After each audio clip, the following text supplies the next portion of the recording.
এই মেরেছে, এটা পল্টুদার বউ না? লেওরা আরেকটু হলে হাতে বাংলা বোতলটা দেখে ফেলছিল। কিন্তু বৌদি যাচ্ছে কোথায়? দেখতে হচ্ছে তো ব্যাপারটা। বল রে মা, তোর কি সমস্যা? বাবা, আমার স্বামীটা না খুব পাজি, আমাকে এক ফোঁটাও সময় দেয় না।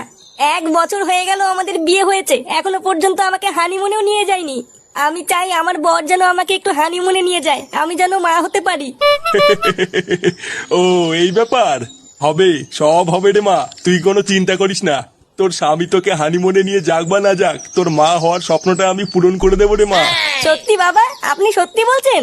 হ্যাঁ রে মা, আমি সত্যি বলছি। জয় ভত্রী বাবার জয়, জয় ভত্রী বাবার জয়। আজ রাতে আমি তোকে যা যা নিয়ে আসতে বলবো তুই তাই তাই নিয়ে আসবি আমার কাছে। দেখবি তোর সমস্ত মনের আশা আমি পূরণ করে দেবো রে মা। আচ্ছা বাবা, আপনি যা বলবেন তাই হবে। কি বলছি ওরা? হ্যাঁ, বৌদি ভস্রী আমার ওখানে গেছিল। হ্যাঁ রে ফুটো, আমি নিজের চোখে দেখেছি। এই গার মেরেছে বাড়া, এই খবরটা তো পল্টুকে দিতে হবে। দাঁড়া বাড়া, কাল সকাল হলে পল্টুকে সব বলছি।